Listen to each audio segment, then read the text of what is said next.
Bienvenidos al estudio de la Palabra de Dios en esta oportunidad para seguir estudiando este mensaje de justificación por la fe. Estamos ya en el estudio número 72 de esta serie y que Dios pueda bendecirnos con su palabra en esta noche para que su palabra sea un alimento que nos pueda dar poder a nuestra vida y pueda darnos más fe para que nosotros podamos llegar a tener esa verdadera fe y entregar nuestra vida completamente y tener a Cristo, que Cristo pueda entrar a nuestro corazón, a nuestra vida. Ese es el mayor anhelo, es el mayor objetivo del mensaje de la justicia por la fe para este tiempo y que el mundo también está esperando. Necesitamos también comprender el mismo mensaje que paralelamente nos muestra nuestra necesidad y la solución de este otro ángulo junto al mensaje de la justicia por la fe, el mensaje a la iglesia de Laodicea, del testigo fiel que nos ofrece el amor y la fe, que nos ofrece el manto de la justicia, el carácter de Cristo en nosotros, y nos ofrece también el colirio, el Espíritu Santo, una mente espiritual, una mente de Cristo dirigido por el Espíritu Santo. Ese es el objetivo de este estudio. Vamos a continuar estudiando. En el estudio anterior hemos leído en Patriarcas y Profetas 561, donde nos decía que el amor a Dios es el fundamento mismo de la religión. Cristo es el fundamento, el amor es Cristo. Es la piedra que los edificadores, dice, desecharon. Es la piedra desechada. Cristo es esa piedra desechada. Lo desecharon el pueblo de Israel, los judíos.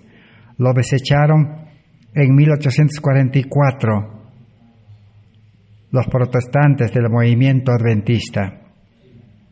También en 1888 a esa piedra angular que es Cristo, el amor, rechazó también el pueblo adventista. Así que de nada valdría, dice, dedicarse a su servicio meramente por la esperanza del galardón o por temor al castigo. De nada vale la vida cristiana, por más sincera, por más buena que sea. El ser humano egoísta solo aspira a la salvación, o también quiere huir o quiere librarse del castigo eterno. Esa religión, dice, no tiene valor. Una franca apostasía no ofendería más a Dios que la hipocresía de un culto de mero formalismo. Por eso necesitamos seguir estudiando cómo es ese amor que el testigo fiel nos ofrece, o cómo es ese amor verdadero que es la ley original, la ley real, que es el carácter de Dios, de Cristo y del Espíritu Santo. Una fe entonces centrada en el yo, muchos pueden ser bautizados por razones puramente egoístas, sin ninguna apreciación por el Calvario, por la muerte de Cristo, por la vida de Cristo, la resurrección y la intercesión de Cristo. Nunca encontraron una completa liberación del legalismo centrado en el yo, aunque hicieron lo mejor que supieran en su sinceridad. Por eso en Deseado de todas las gentes 267 nos dice: el corazón orgulloso lucha por ganar la salvación. Así que el ser humano natural lucha por tener la salvación.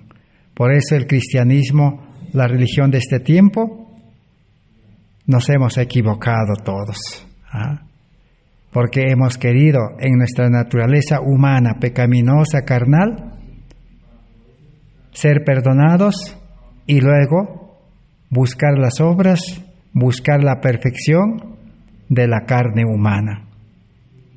Porque el orgulloso, dice, un corazón egoísta orgulloso, quiere salvarse, pero quiere salvarse así en esa vida o en esa naturaleza, creyendo que Dios puede mejorarlo.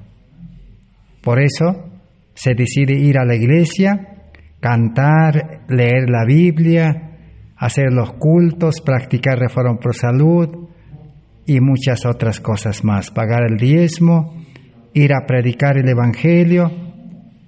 Todo eso, dice, como hemos visto, no tiene ningún valor delante de Dios. Para los hombres es bueno. Por eso dice, pero tanto nuestro derecho al cielo como nuestra idoneidad para Él, o sea, la preparación, se hallan en la justicia de Cristo. Solo aceptando a Cristo, el amor verdadero y la fe verdadera, podemos tener el derecho al cielo, o sea, ser perdonados y recibir la nueva creación, el nuevo nacimiento. Y luego, Cristo mismo, ese amor mismo, nos va a dar idoneidad, preparación, nos va a dar el carácter de Cristo. El ser orgulloso, como hemos visto, tiene que morir cada día, morir hasta desaparecer. El Señor no puede hacer nada para sanar al hombre hasta que convencido esté de su propia debilidad y despojado de toda suficiencia propia, se entrega al dominio de Dios. Es entregarse para que Dios nos gobierne, Dios nos dirija, Dios nos guíe y Dios pueda defendernos y Dios pueda guardarnos en la crisis final de la historia de este mundo. Entonces puede recibir el don que Dios espera concederle. De nada es privada el alma que siente su necesidad. Por eso Jesús en San Mateo capítulo 5 dijo, bienaventurados los que tienen hambre y sed de justicia. Tener hambre y sed de conocer primero la teoría de la justicia y luego la experiencia. Y serán felices, dice. Ahí está la verdadera felicidad, la verdadera paz, el verdadero gozo en los momentos, en el tiempo en que el mundo estará triste, el mundo estará afligido, el mundo estará en violencia, el mundo estará en toda clase de males. Pero los cristianos estarán en paz en medio de la tormenta. Cristo podrá calmar la tempestad. Y aún podremos, dice, caminar sobre las aguas, como Pedro cuando, bajo la orden de Cristo y mirando a Cristo por fe, caminó. O sea, podemos caminar en este mundo en medio de las leyes de la imposición y del dominio humano. Pero necesitamos comprender realmente cómo despojarnos de ese egoísmo, de esa mente carnal. Necesitamos ahora seguir analizando algunos textos bíblicos. Vamos a ver en Romanos 10:10, Romanos 5:1 al 5 y Santiago 2:22. Dice, pero lo que sucedió en la cruz no cambia el corazón humano pecaminoso y egoísta a menos que elijamos creer. Entonces, para ser cambiados de ese corazón egoísta, necesitamos fe. Ello significa que la experiencia de la justificación por la fe tiene lugar cuando el pecador elige creer. No hay justificación sin fe, pero estamos hablando de una fe verdadera que el hombre no tiene, necesita recibir por gracia, la fe de Jesús, dice. Por eso en Apocalipsis dice, aquí está la paciencia de los santos, los que guardan los mandamientos de Dios y tienen la fe de Jesús. Esa fe necesitamos. Esa es la fe que el testigo fiel ofrece a los laodicenses, a los creyentes de este tiempo. Y una vez más, creer no consiste en el frío y egoísta deseo de recompensa tan frecuentemente se confunde con la fe. El ser humano egoísta cree, pero cree ¿por qué? Porque le gusta la recompensa, quiere recibir la vida eterna a cambio de su fe. Por eso en Romanos 10:10 que hemos dicho dice, porque con el corazón se cree para ser justificado y con la boca se confiesa, dice, para salvación. Entonces, para tener justicia necesitamos creer de todo corazón. De todo corazón quiere decir con toda nuestra vida. Entrega de cuerpo, alma y espíritu. Y en Romanos 5, 1 al 5 dice, así, habiendo sido justificados por la fe, experimentamos paz en Dios por medio de nuestro Señor Jesucristo. El amor de Dios está vertido en nuestro corazón por medio del Espíritu Santo que nos ha sido dado. Romanos 5, 5. Entonces todo el que es justificado por esa fe verdadera, ahora tiene paz. Paz para con Dios, ya no somos enemigos de Dios, porque el hombre carnal, en Romanos 8, 7 y 8 hemos leído, el hombre carnal es enemistad contra Dios. Ahora no, ahora ya hemos hecho la paz, estamos reconciliados. Y también tenemos paz con todo el mundo, con todas las personas en este mundo. Y el Espíritu Santo entonces derramará ese amor. Solo con ese amor podemos tener esa paz, ese gozo. Dice, no hay paz en el pecado. No hay paz en la mentira ni en el odio. Por eso es que en 1888 había pues odio, descontento en el corazón de los adventistas en el Congreso de Minneapolis. Entonces no tenían el amor de Dios. Por eso el mercader celestial vino en persona de los mensajeros Jones y Wagner. Es imposible que experimentemos la paz con Dios a menos que seamos al mismo tiempo reconciliados con la santa ley de Dios. La ley debe ser escrita por el Espíritu Santo en el corazón. Por consiguiente, la obediencia es el fruto directo de haber sido justificado por la fe. Entonces, si realmente llegamos a ser justificados, el fruto será obediencia perfecta a la ley de Dios.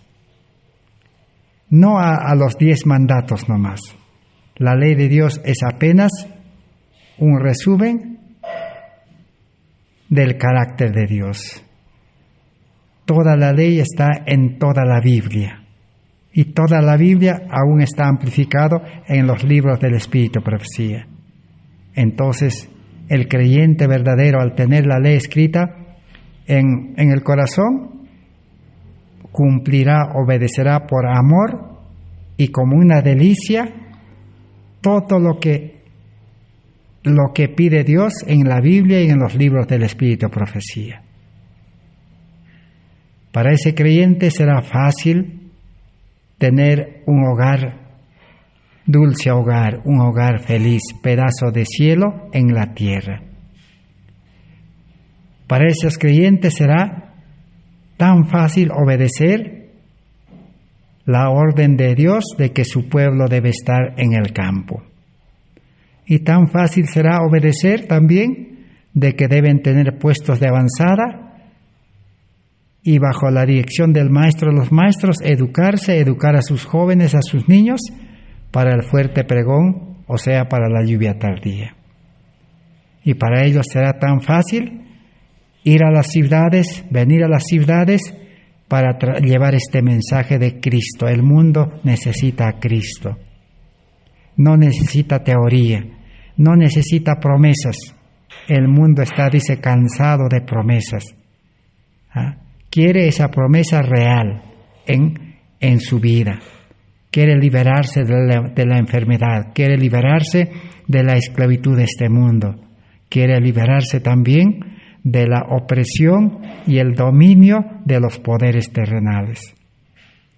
Entonces, a la fe no necesita añadir obras, puesto que la fe obra por amor todas las obras de Dios. Dice, ningún incrédulo científico o evolucionista puede dar la más mínima explicación sobre el origen de ese amor supremo característico de Dios, manifestado en Cristo. Nadie puede explicar de ese amor que tiene poder, porque nadie encontró en este mundo. Nadie ha podido tener en este mundo, solo el que se rinde a Cristo y Cristo puede concederle. Pero Cristo mora allí con su Espíritu Santo para garantizar que ese amor pueda dar fruto, que ese amor pueda llevarle al creyente a la acción. Así como Cristo, que es amor, por amor dejó el cielo, toda la comodidad, toda la gloria, vino a este mundo para salvar, para servir y para dar su vida, para que los que creen en Él tengan poder y puedan salvarse. Esa condescendencia desinteresada y desprovista de egoísmo es el auténtico milagro de los milagros que necesitamos recibir. Así como los milagros eran reales de Cristo, aún hoy en día mismo hay creyentes, aún hay incrédulos que en una condición desastrosa, en una desgracia, en una enfermedad que no tiene solución, se humillan y piden a Dios día y noche, Dios hace el milagro y les sana. Así como esos milagros, la conversión es real. En eso consiste la revelación del carácter de Dios según la justicia por la fe que enseña la Biblia. No es el plan de Dios arrancarnos de nuestra autocomplacencia y sueño mortal en contra de nuestra voluntad. No, Dios no quiere a la fuerza hacer esa obra en nosotros. El ser humano tiene que llegar a comprender de que realmente nuestra vida humana no sirve, no tiene valor. No vamos a poder permanecer firmes en los días difíciles que aún nos esperan. La Biblia lo llama la medianoche del mundo, la hora más oscura, la hora más negra. Pero en la noche más oscura, dice, los que tienen a Cristo, los que han comprendido esto, brillarán como las estrellas en la oscuridad. Será la oportunidad, dice, para que Dios pueda darles esa luz y puedan brillar. Entonces, el método de Dios no es a la fuerza. Por eso no podemos esperar. Muchos podemos decir, bueno, Dios va a hacer su obra conmigo, o Dios va a hacer su obra en su debido tiempo. Dios no puede hacer nada si el ser humano no se pone en sus manos como el barro en las manos del alfarero. Como una vasija ya rajado o roto, el alfarero ¿qué hace? El alfarero nuevamente ese vaso roto tiene que triturarlo, tiene que romperlo en 1000 pedazos, molerlo y convertirlo en barro y formar un nuevo vaso. Esa es la obra de la salvación que los profetas en el Antiguo Testamento presentaron. Entonces, ¿qué va a hacer Dios o Cristo? Va a afinar nuestro oído y oiremos ese silbo apacible por el cual Dios habla, explicando así el mensaje del Evangelio eterno. Con nuestro oído natural, de una mente con naturaleza pecaminosa, no vamos a poder escuchar la voz de Dios. Solo vamos a leer la letra escrita, que es una letra, dice, muerta, no tiene poder, necesita fe. Y la fe lleva a la vida nueva. Ahora sí, dice, proclamaremos los 3 mensajes angelicales. Y aún también el 4º ángel, que se une al 3º. Así dice el mensaje, será claro para nosotros y tendrá poder y podremos llevar al mundo. Por eso Pablo decía, el amor de Cristo es el que nos constriñe y con ese amor podemos vencer nuestra tibieza, la tibieza desaparece, porque el amor es el sol de justicia, tiene calor espiritual.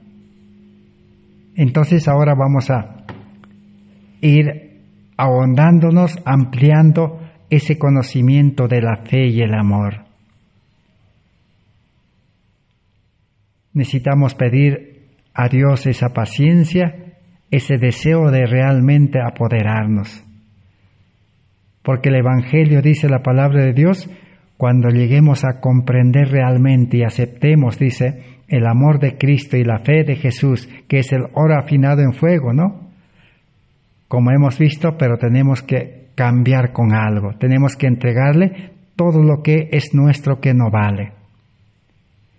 Entonces, cuando suceda eso, dice, tendremos el amor. Nuestro corazón será una fuente, un manantial de amor. Brotará, dice, con tanta fuerza que no podremos retenerlo, y ese amor nos llevará, dice, por todo el mundo.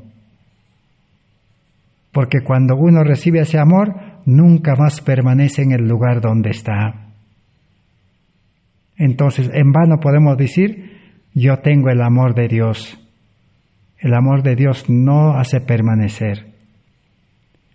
Por eso en el libro de Hechos 4, 27, 28, dice, el corazón es del corazón es el que emana la vida, hemos dicho.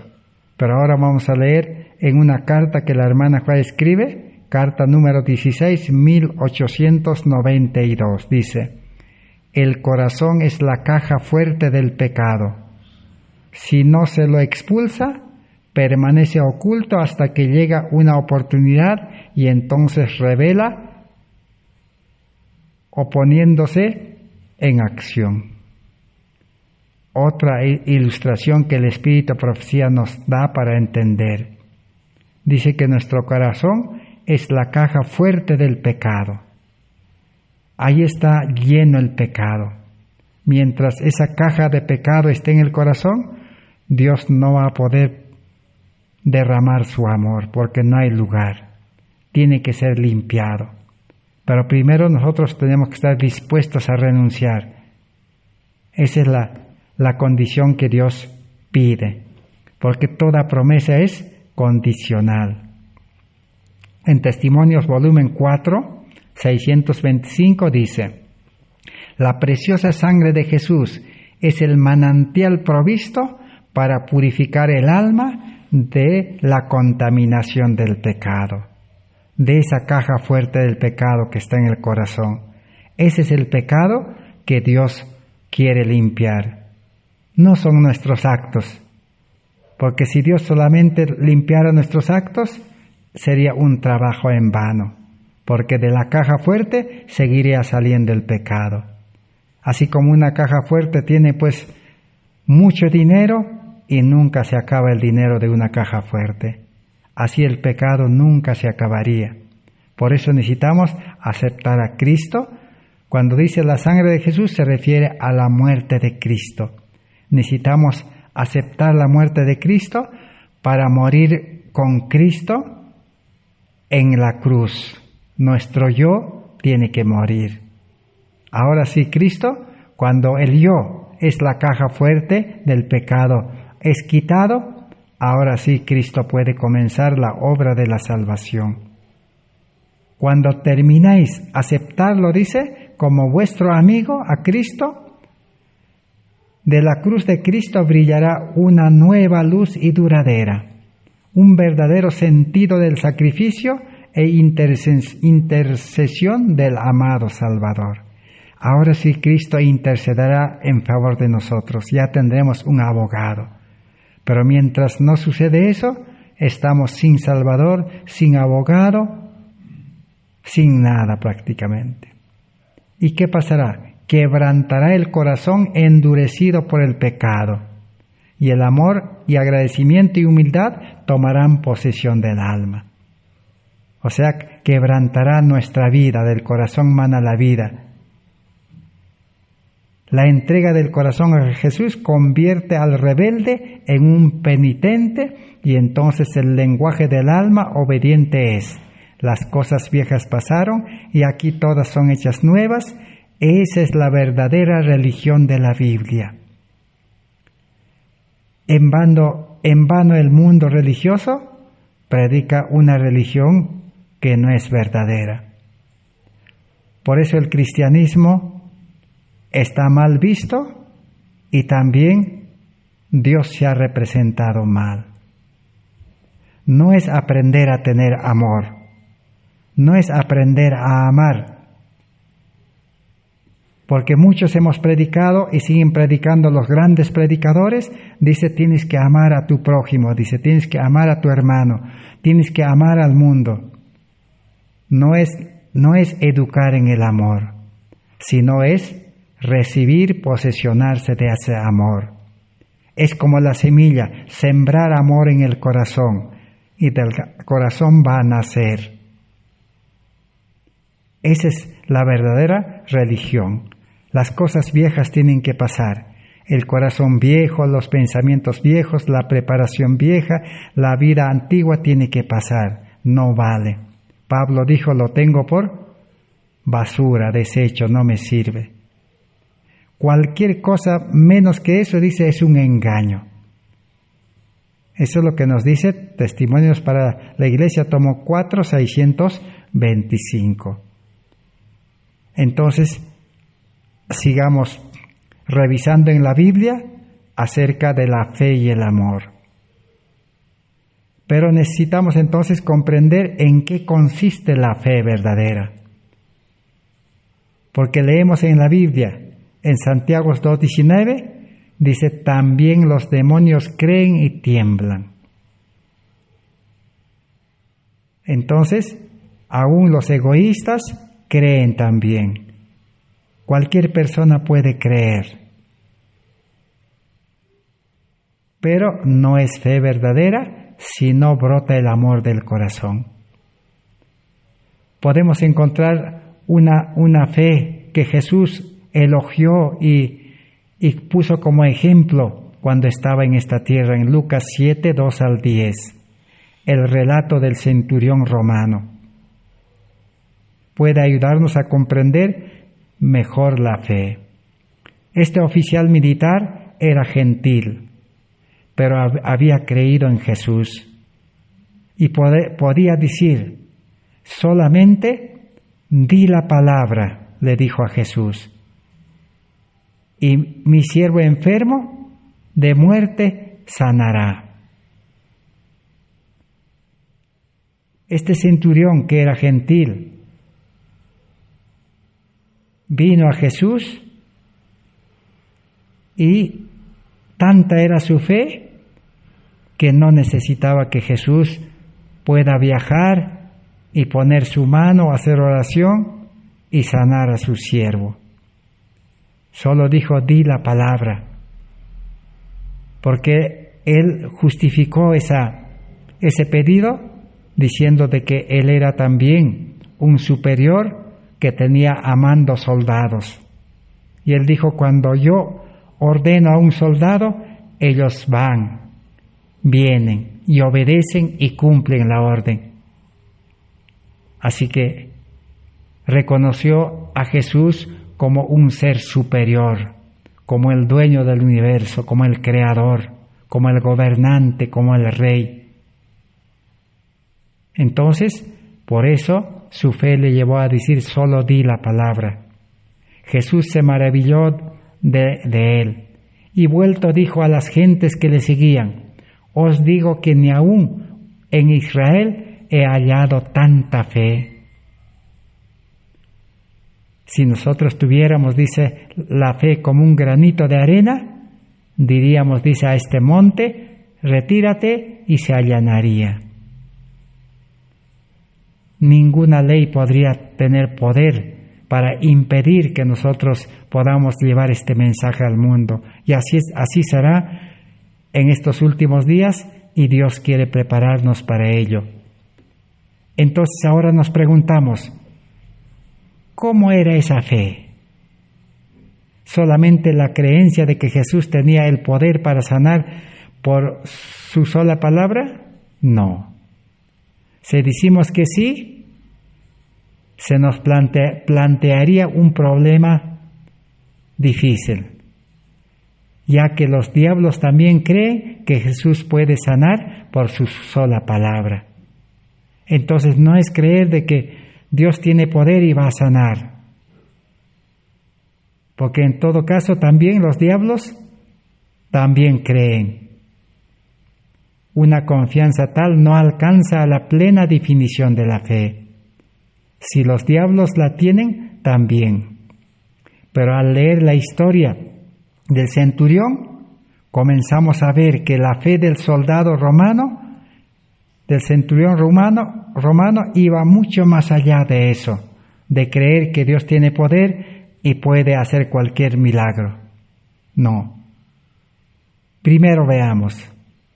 Este centurión gentil había comenzado a comprender su pecaminosidad a la luz de la justicia de Cristo, a la luz de la vida de Cristo, ya que dijo dos cosas: no soy digno que entres debajo de mi tejado, ni aún me tuve por digno de venir a ti. Los diablos no tienen tales sentimientos de humildad. La fe del centurión no fue un mero asentimiento mental, una creencia mental, sino una apreciación de corazón. Realmente, de todo corazón había comprendido de que él era pecador y no era digno de que entre en su casa. Así Cristo no puede entrar en nuestro corazón pecaminoso. En vano se ha predicado tantos años, cientos de años, ese evangelio. Acepta a Cristo, que Cristo va a entrar a tu corazón. Invítale a Cristo. Dile que entre, entrega tu corazón. No, no es así. Si nuestro corazón está todavía con el egoísmo. ¿Y cómo saber que somos egoístas? Cuando solo vivimos para nosotros, trabajamos para nosotros, estudiamos para nosotros, todo para nosotros y nuestra familia, nada más. Entonces tenemos un corazón egoísta. Pero cuando tengamos un corazón de amor, ya no nos interesará nuestras necesidades, sino trabajaremos para Cristo. Y Cristo se interesará por nuestras necesidades. Él suplirá, dice, todo lo que nos falta. Eso está en el libro de Filipenses, capítulo 4, podemos encontrar allí. Y no solo en Filipenses 4, sino está en toda la Biblia podemos encontrar promesas como esas. Dice Filipenses 4:19 está la promesa. Mi Dios pues suplirá todo lo que os falta conforme a sus riquezas en gloria en Cristo Jesús. La condición es que estemos en Cristo Jesús, que tengamos su amor, su espíritu, su gracia. Pero si no tenemos a Cristo, Dios no va a suplir nuestras necesidades.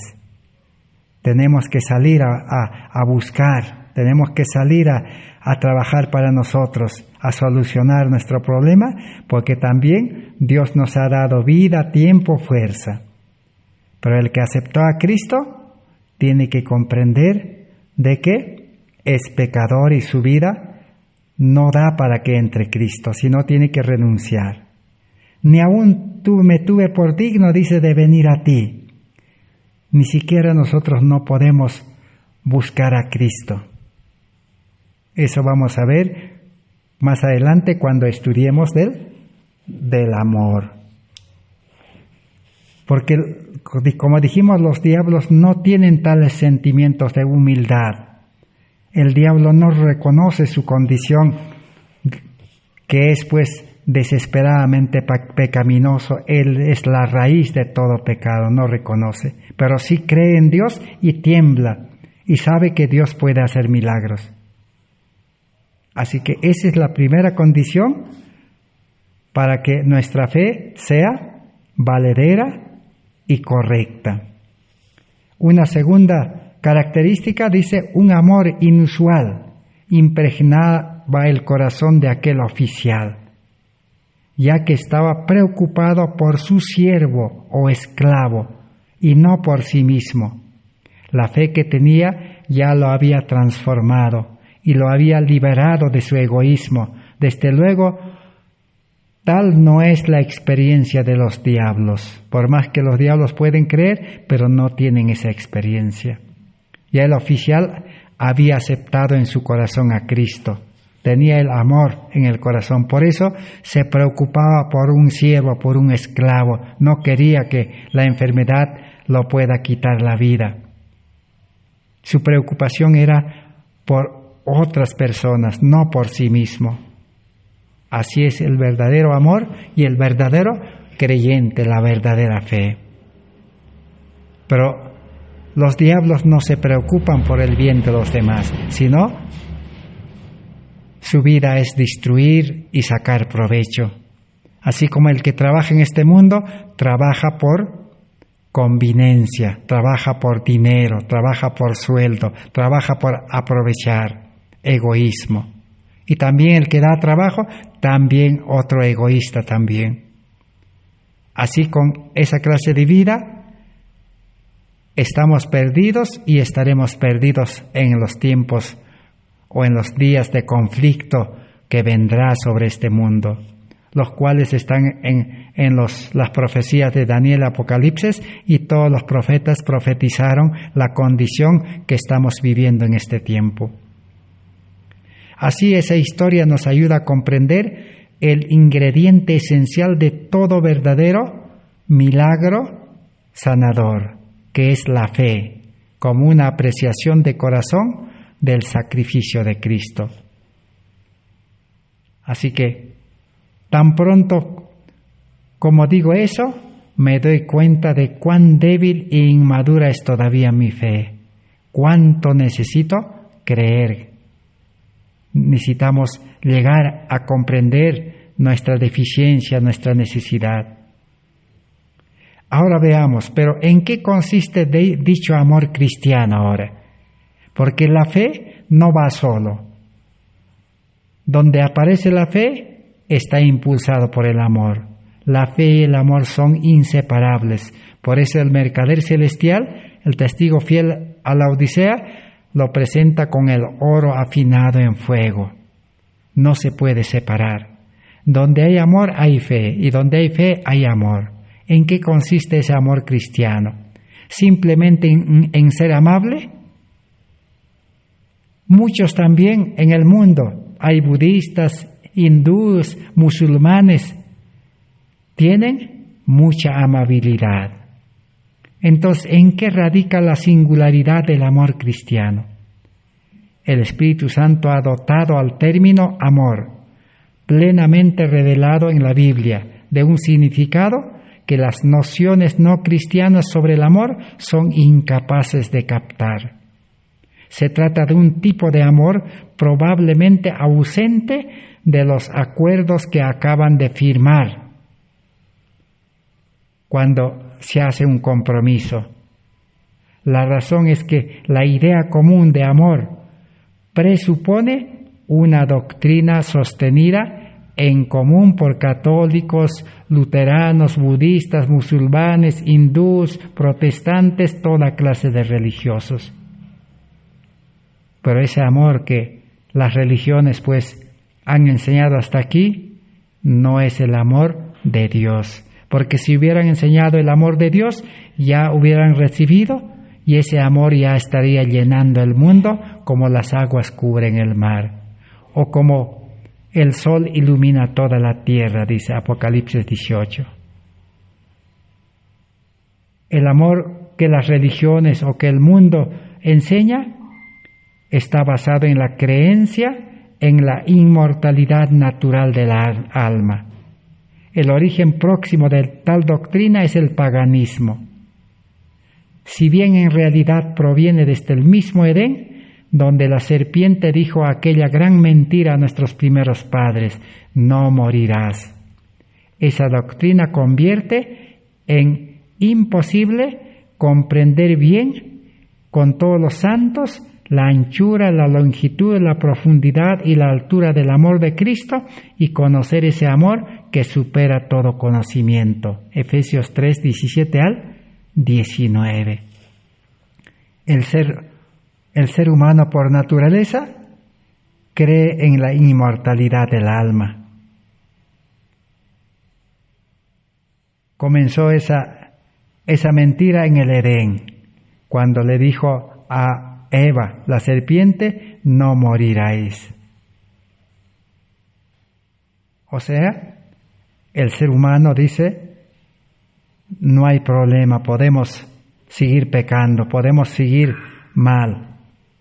Dios es amor, no vamos a morir, nos va a perdonar. Ese no es el amor de Dios. Dios no puede convivir con el pecado. Dios es un Dios puro, es un Dios santo y limpio. Entonces se trata de un amor que va más allá de todo lo que este mundo ha conocido o puede imaginar. En griego se escribe ágape, un amor por el cual Cristo estuvo dispuesto a sacrificar su vida eterna de manera que nosotros la pudiéramos tener. Cristo tuvo ese amor verdadero. Por eso Cristo vino a este mundo, vivió una vida de oposición, vivió una vida enfrentando los juicios, los castigos y enfrentó la muerte. Si Cristo con ese amor puro enfrentó todo eso, nosotros necesitamos ese amor para enfrentar en este tiempo final todo lo que, la oscuridad, todo el mal que pueda venir sobre nosotros. Porque sin ese amor no podremos enfrentar. Su cruz implicó inmensamente más que el sufrimiento físico seguido de un fin de semana de vacaciones. Murió una muerte en la que no hay esperanza ni futuro. Se sometió a las tinieblas eternas, a ser abandonado por Dios. Se ató a lo que Pablo describe como la maldición de Dios. Aún a Dios para siempre. Cristo sufrió la maldición de la ley en lugar nuestro. ¿Qué es lo que le hizo soportar? El amor. Fue la muerte que parecía acumulativamente toda la culpabilidad de los pecados del mundo. Significó para él la decisión voluntaria de someterse a la muerte eterna. Fue así, para que experimentase la muerte por todos, dice Hebreos 2:9. Era una muerte real, lo que sentirán finalmente los perdidos ante el tribunal de Dios. Como nuestro postrer o segundo Adán, Cristo murió la segunda muerte por todos. Apocalipsis 2:11 y Apocalipsis 20:14. Dijo Isaías que derramó su vida hasta la muerte. Isaías 53:12. Ese es el amor que tenían los mártires de la Edad Media. Por eso Juan Hus, cuando fue quemado, él descansó el sueño de la muerte cantando feliz. Pero el que no tiene el amor morirá pues desesperadamente, se resistirá y a la final tendrá que renunciar a su fe, o tendrá que mentir, o yo no sé qué clase de comportamiento tomará o qué decisión. Porque sin el amor de Dios que nos impulse no podemos salir al mundo a llevar este mensaje. Si Cristo no hubiera sido amor, no hubiera venido a este mundo. Así como los mensajeros de 1888, también flaquearon también ellos. Por la tanta oposición, el amor se enfrió. Un amor que supera todo conocimiento, dice la Biblia. Pero la doctrina pagana de la inmortalidad natural del alma degrada el sacrificio del unigénito Hijo de Dios hasta hacer imposible ni siquiera comenzar a apreciar sus dimensiones. El último mensaje de clemencia que ha de darse al mundo es una revelación del carácter de amor a Dios. Las buenas nuevas incluyen ese amor que habrá quebrantado ya la falsa paz y habrá traído verdadera unidad a la Iglesia de Cristo. Ese es el amor que soluciona la tibieza, la frialdad y la indiferencia, el descuido, todo pecado. En la presencia del amor en el corazón, todo pecado desaparece. Ese es el amor que el testigo fiel ofrece a la iglesia de Laodicea. Vamos entonces a seguir preguntando a la Biblia. Estamos llegando nosotros a un tiempo en el que nos va a ser necesaria una sabiduría como la que tuvo Salomón. Necesitamos el colirio, la mente de Cristo. Salomón tenía esa sabiduría, porque Dios le dijo, pide todo lo que quieras. Y Salomón solo pidió sabiduría, el Espíritu Santo, porque el Espíritu Santo es el que derrama el amor. El Espíritu Santo es el que nos lleva a una fe verdadera, nos da la fe de Jesús. Así que necesitamos la sabiduría de Salomón. ¿Qué dice la Biblia acerca de Salomón? Dice, ¿es la salvación solamente por fe o por fe y por obras? ¿Tienen las profecías del tiempo de Daniel y Apocalipsis su aplicación en nuestros días según el principio de día por año? ¿O bien son oscuros o no lo son? ¿Existe hoy una manifestación del espíritu de profecía tan categóricamente inspirada como la de los profetas en el Antiguo Testamento? ¿Cómo podemos distinguir entre la verdad y el error y en sus sutiles y multiformes disfraces? Estamos en un mundo donde el Evangelio se ha mezclado con lo original, lo genuino y lo falso. Para lo cual, ¿qué necesitamos? Necesitamos esa fe con sabiduría, o esa sabiduría con fe. Tenemos el ejemplo de Salomón. 2 mujeres vinieron donde el rey Salomón. Conocemos la historia. Cada una de ellas pretendía ser la legítima madre del bebé. La historia nos dice que dieron a luz juntos como en un hospital, juntos dieron la luz donde en Israel las parteras atendían, pero en la noche dice que una de ellas había aplastado a su bebé recién nacido y amaneció muerta.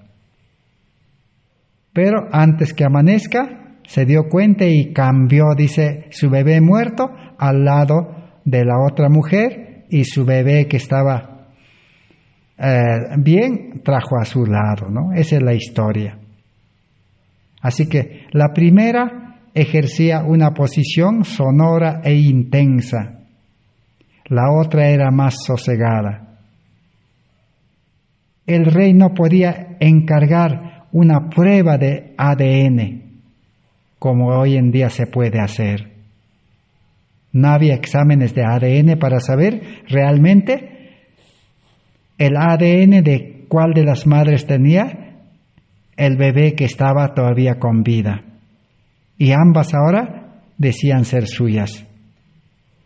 Parecía imposible saber quién estaba diciendo la verdad. A Salomón se le ocurrió una idea magistral con la sabiduría divina.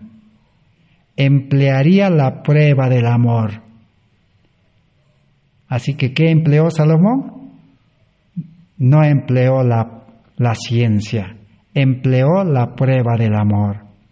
El amor supera a toda la ciencia, supera a todo conocimiento, dice el apóstol Pablo.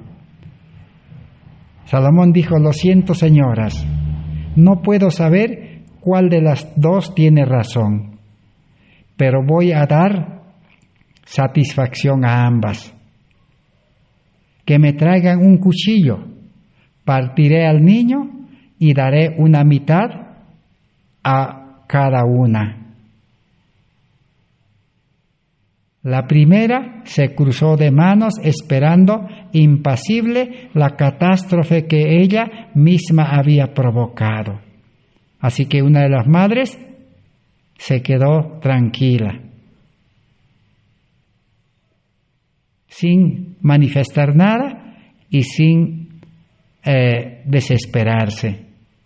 Pero la otra se horrorizó hasta el punto de hacerse oír en el templo: Majestad, no lo mate al bebé, dele mejor al bebé a la otra.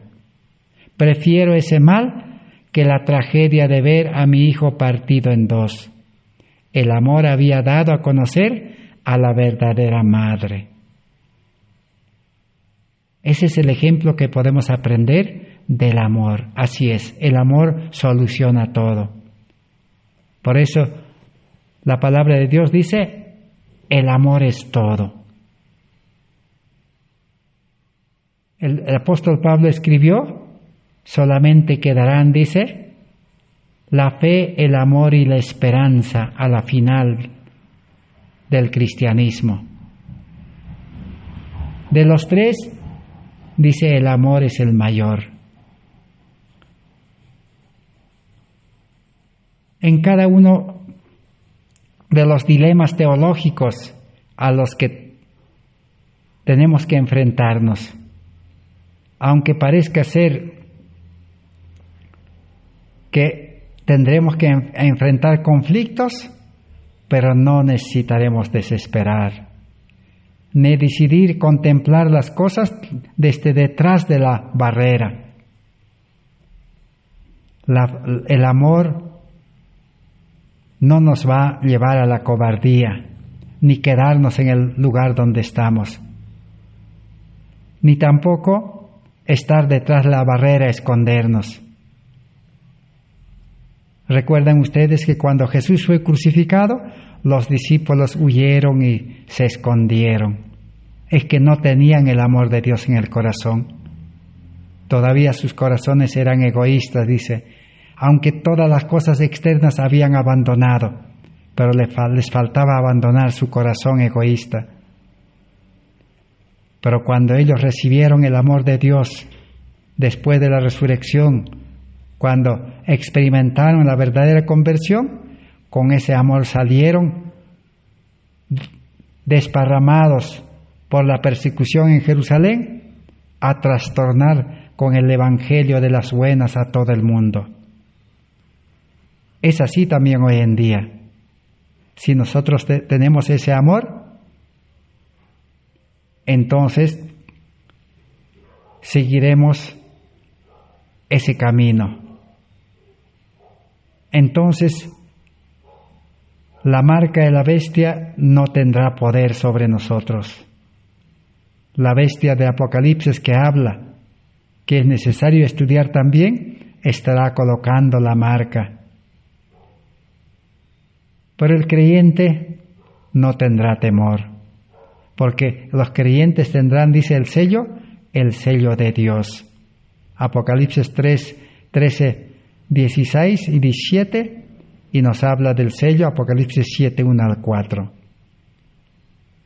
Observemos en qué lado está el verdadero amor que presenta la Biblia. Y no te dejes engañar por un tipo de amor sentimental, superficial, que es la falsificación del verdadero. Guardar los mandamientos de Dios será la prueba final en el gran conflicto entre Cristo y Satanás. Pero recuerda que solo el amor es el cumplimiento de la ley. Romanos 13, 10. Serán tiempos difíciles, días oscuros, en los cuales las leyes de los hombres impondrán y harán imposible seguir guardando el día sábado.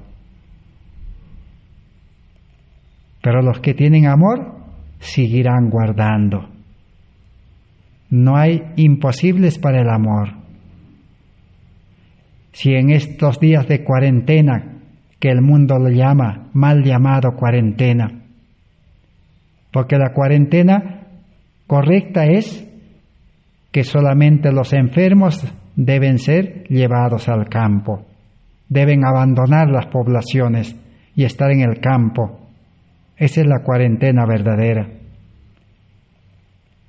Pero a todos los que estamos todavía con salud, nos han puesto en cuarentena y aún ni siquiera podemos guardar el sábado con los hermanos, ni ir a la iglesia, ni seguir haciendo la obra misionera. Aún muchos hermanos tenían el plan misionero para este año. ¿Cómo podemos cumplir? Pero para el que tiene amor, dice, será una delicia cumplir la ley en los días más difíciles. La conformidad exterior con la letra de los 10 mandamientos puede enmascarar un corazón amargamente carente de amor. Así el que piensa estar firme, dice la Biblia, mire y no caiga. 1 Corintios 10:12. Entonces no es solo guardar los 10 mandamientos a la letra, sino tiene que ser de amor. Porque cuando es por amor, dice, es una delicia. Y lo que es delicia no se puede abandonar en ningún momento, en ningún tiempo. Vamos a ahora resumir brevemente en qué consiste el amor. El amor humano y el amor divino. El amor humano con que nacemos y el amor divino. Solamente voy a mencionar y el día de mañana en el siguiente estudio lo analizaremos. El amor humano egoísta siempre depende de la belleza o bondad del objeto a amar. Ama lo suyo y a los suyos y a su familia y a aquellos que le hacen bien. Ese es el amor humano. Pero el amor divino en Cristo ama a quienes son defectuosos, indignos. Dios encarece, dice, su caridad para con nosotros, porque siendo aún pecadores, o sea, enemigos, Cristo murió por nosotros. Cristo murió por los enemigos por amor. El amor verdadero ama hasta los enemigos. Y por amar al mundo es que sacrifica su vida. Segunda característica, el amor humano egoísta descansa en un sentido de necesidad. Como los miembros de una pareja se aman porque se necesitan, o los niños aman a sus padres porque lo necesitan. El ser humano natural ama por necesidad. O es como dos jóvenes. El joven tiene necesidad de una compañera y por eso ama. Y la señorita tiene necesidad de tener un esposo, por eso ama. O los niños aman por sus padres porque lo necesitan a sus padres, o los padres a sus niños. Un amor por necesidad no es amor verdadero, es amor humano. Pero el amor divino dice, Dios que posee las riquezas infinitas, ama a partir de su bondad solamente. Jesucristo por amor de vosotros se hizo pobre, siendo rico. Así que tener amor es dar, servir. No es por necesidad, y no es para poder obtener un provecho, una ganancia, ni una ventaja. Es un amor desinteresado. Ama porque el amor fluye. No se esfuerza en amar. El amor sale, produce obras. El amor, dice, constriñe, impulsa. El amor lleva a la actividad. El amor no lo deja estar tranquilo, manos cruzadas. El amor lleva a salvar almas. El amor humano, tercera característica. El amor humano depende del valor del objeto amado.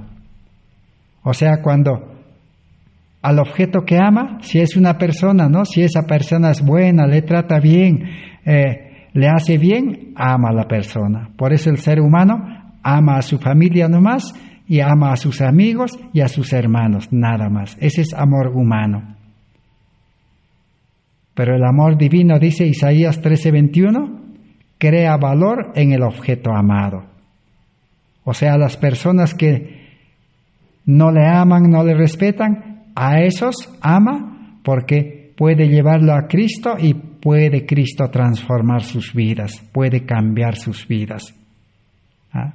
Cree que esas personas pueden ser cambiados por Dios, por eso ama. Pero el ser humano natural ama a los buenos nomás. Cuarta característica, dice el hombre a la búsqueda de Dios. Todas las religiones falsas se basan en esa noción de un Dios que se oculta y la salvación depende así de la iniciativa del hombre. O sea, la religión falsa enseña de que hay que buscar a Dios. Así como Judas vino buscando a Cristo. Pero el amor de Dios no. No es el hombre buscando a Dios, sino Dios buscando al hombre. El Hijo del Hombre vino a buscar y salvar lo que se había perdido. Lucas 19:10. La salvación depende entonces de la iniciativa de Dios. Su amor atrae, es bueno. Así que Dios es el que nos busca, con su amor nos atrae, nos llama. Nosotros necesitamos responder al llamado de Dios. Pero Dios nos está llamando. Desde 1888, Dios nos está llamando con este mensaje de la justicia por la fe. El testigo fiel nos está ofreciendo todos los días, pero nosotros no respondemos. Necesitamos el amor de Dios. Que Dios pueda bendecir su palabra. El día de mañana vamos a continuar estudiando para poder detallar y entender las características del verdadero amor. Gracias por vuestra atención. Será hasta el día de mañana. Amén.